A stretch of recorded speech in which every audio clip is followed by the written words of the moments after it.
विवेक यादव जी, गाजियाबाद से। राधे राधे राधे महाराज जी।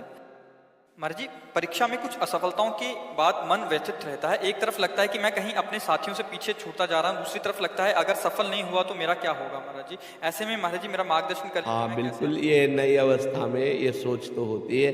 अगर बच्चा हम एकाग्रता पूर्वक अपने पाठ को, तो हमें लगता है कि फेल कैसे हम हो गए।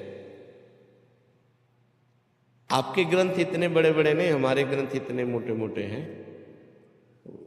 स्वाध्याय हर चीज का 10 साल पहले पढ़ा होगा, अगर वो बात पूछोगे तो अभी 10 मिनट में पूरी उसकी व्याख्या करके बता देंगे।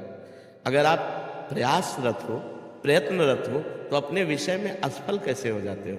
या तो आप ब्रह्मचर्यहीन हो रहे हो, इधर उधर प्रपंच कर रहे हो, अपनी पढ़ाई से विमुख आचरण कर रहे हो, मनोरंजन कर रहे हो। नहीं तो बच्चा, अपने चैप्टर को हमें 1 साल दिया जाता है, 1 वर्ष दिया जाता है अपने चैप्टर को कंठस्थ करने के लिए, पुष्ट करने के लिए। कितनी पढ़ाई होगी। बिल्कुल, मतलब जिस विषय में लगो उस विषय में एकदम। तो हम कह रहे हैं तुम्हारा जो चैप्टर है हम उसे कंठस्थ कर सकते हैं। तो हम इतने कमजोर क्यों हैं कि हम फेल हो जाते हैं।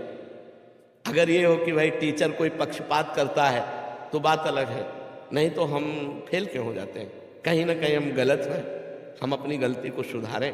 और असफलता मिलना सफलता का एक प्रतीक है कि हमें और जोश आना चाहिए। आप जीवन में कभी असफल नहीं होंगे। रात दिन पढ़ाई करो, ब्रह्मचर्य से रहो, भगवान का नाम जप करो, माता पिता की आराधना करो। कौन सी उन्नति जो तुम्हारे चरणन चूम ले, कौन सी उन्नति जो चरणन चूम ले।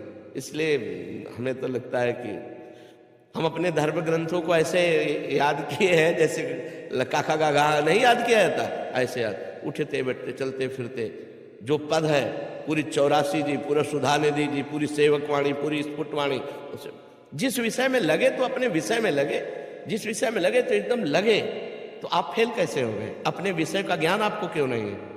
ऐसा तो कोई चैप्टर प्रश्न दिया नहीं जाता जो क्लास का ना हो। मान लो आप 12वीं में हैं तो 12वीं के क्लास के अंतर्गत ही आपको दिया जाएगा। ऐसा नहीं है कि आपको आगे का दिया जाए।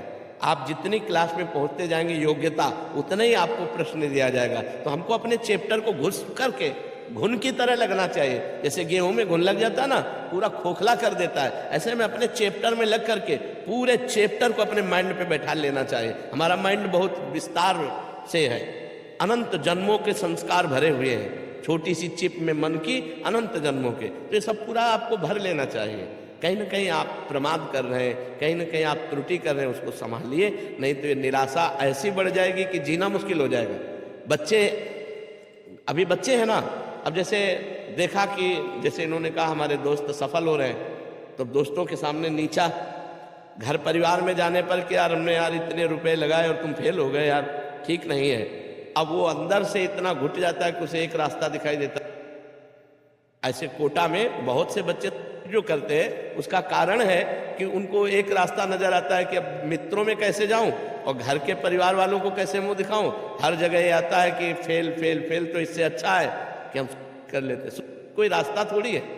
आप भूत प्रेत बनोगे, फिर नाना प्रकार के और दुख भोगोगे।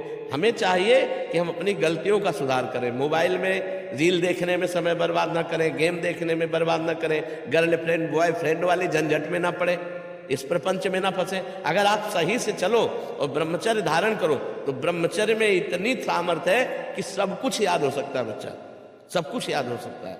तो आप निराश मत हो, संयम में चलो और आगे उन्नति को प्राप्त हो। ऐसा नहीं कि बराबर अवनति हार ही हाथ लगेगी, ऐसा नहीं है। आप प्रयासरत रहो, ठीक है।